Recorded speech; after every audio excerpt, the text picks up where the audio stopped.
Kawawa kayo mga Pariseo. Kawawa kayo rin kayo mga dalubhasa sa kautusan. Ito ay kung tawagin natin ay mga educated, learned, mga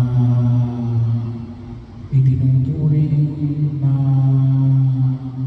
may kaalaman at may kapangyarihan sa lipunan ng mga Hudyo, mga Pariseo at mga Iskriba, bahagi yun, mga may alam tungkol sa kautusan ng pananampalataya at na bahagi ng lipunang ginagalawan ni Jesus noong kanyang kapanahunan. Bakit? Bakit sinabi ni Jesus na kawawa? Sabi nga natin ay nakalimutan nila yung mas mahalagang bagay. Well, hindi na masama na magbigay ng ikapo, sa tinawag natin yerba buena, ruda. Ito yung mga produce nila na kinakailangan ibigay. Kaya anong sabi ni Jesus, nakakalimutan yung mga bagay na katarungan at ng pag-ibig sa Diyos. Na kung tuusin, doon din naman nakabase kung bakit mayroong ikapo. Kasi gawa ng pag-ibig at katarungan. So, nawawala yung alin. Yung tinatawag natin yung pagtingin sa hierarchy of values. Alin ba yung pinakamataas na dapat na binibigyan natin ng pagpapahalaga? Ganun din naman sa mga Pariseo natin na hinahanap ng mga luklukan para sila ay pagpugayan sa sinagoga at sa mga liwas ng bayan. Yung mga dalubhasa sa kautusan na naglalagay ng batas pero hindi naman, sabi nga natin ay kung tawagin natin hindi naman tumutulong. Kasi kaya ka magkagawa ng batas para pagaanin mo yung buhay ng tao, hindi para pabigatin. So hindi lang ito question of hierarchy of values. Ito rin ay kung tawagin natin yan ay nami-misplace. Kasi bahagi yun, nami-misplace. O kung tawagin natin ay naiisang tabi yung mga bagay na mahalaga. Kaya ano yung lumalabas? We become selective. At sabi nga natin ay ang nangyayari ay nagiging personal yung pag-kilos. Nagiging hindi lang personal, nagiging makasarili.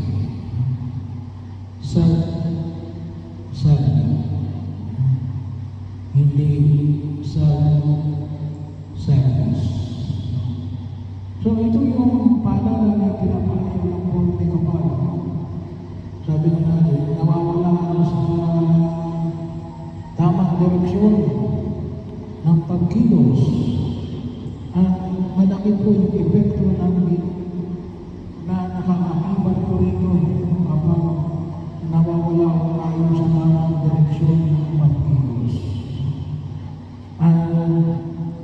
yung panyaya na pinapahayag ng Jesus natin na inagay natin sa higit na katatayuan ng pagkilos natin nang sa ganoon ay makita ko natin kasi kung tayo ay selective lang kung ang ginagawa natin ang pagsunod sa batas ay kung kailan lang natin gusto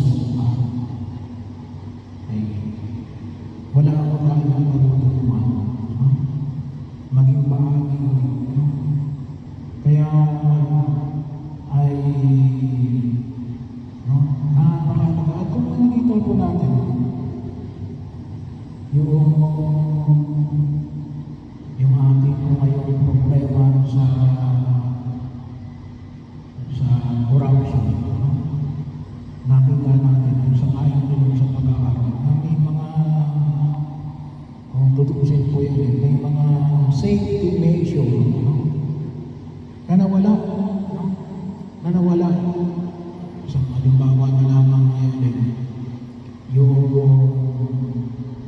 yung transparency kasi ilan lamang ang nag-uusap kaya sabi nga natin ay nakakalusot ng mga bagay na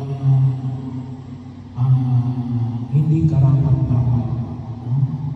Sa lahat doon ng anomalya na nakikita natin sa lipunang ginagawa natin, ay makikita natin, sabi nga natin, displace yung bahagi ng pagtugon ng may mga bagay na, sabi nga natin, yung pagsunod namin yan, selective. Depende na lamang sa kagustuhan namin. Hindi ko pare-pareho. Kaya, ano nangyayari? Nagkakaroon, tawag na namin anomaly. Anomalya. Kung ang ibig sabihin nun, kasi meron kong nag-displace. At malaki ko yung ginagampanan ng mga tao nasa posisyon. Sabi nga na yung Padre, tayo naman ay wala sa posisyon. Ay siguro din mo, we have to remind one another. Kasi sabi nga natin ay nagsisimula ko yun sa mga maliliit na nasa kanila tayo. Kaya umaantong sa dalawang klase ng katatayuan. Kaya hiningin natin sa harapan ng Panginoon Kaparo na sabi nga natin yung pagiging tapat ay kinakailangan na yun tuloy-tuloy hindi yun namimiling kinakailangan na mula-una hanggang katapusan. Kaya ito yung hilingin natin sa harapan ng Panginoon Kaparo. Medyo may kahirapan, pero sabi nga natin, ito yung tinatawag natin integridad ng pagkikos natin sa daigdig na ito. At nawa po ay maging bahagi ng ating buong kalinangan bilang mga tumutugon sa panawagan ng ating Panginoong Jesucristo.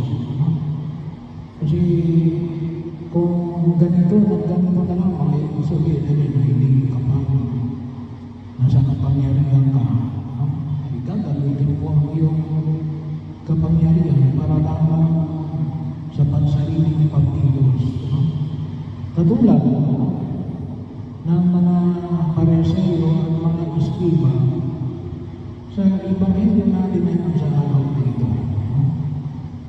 At yun din, kinakailangan natin sanayin yung ating sarili. Sa ngayon po man din, bahagi ko yun na kinakailangan natin sanayin yung ating sarili at huwag natin hayaan natin ma-displace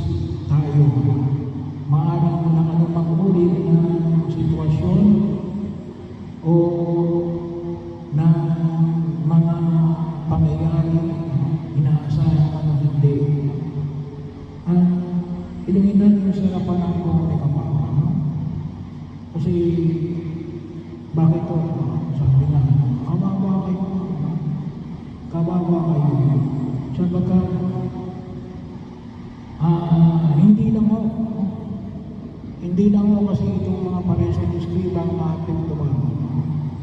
Kasi sigurado may madadamay at madadamay. Mayroong maapektuhan at maapektuhan. At kung minsan nakakalungkot lalo yung naapektuhan, din dito yan. Yung iba, hindi kasama sa kanilang kalungkuhan. No? Ay maapektuhan, gawa ng alin.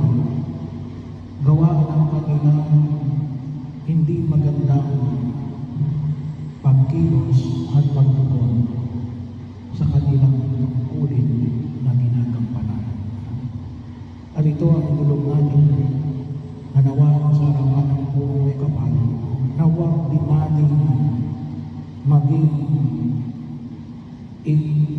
kapapahawak.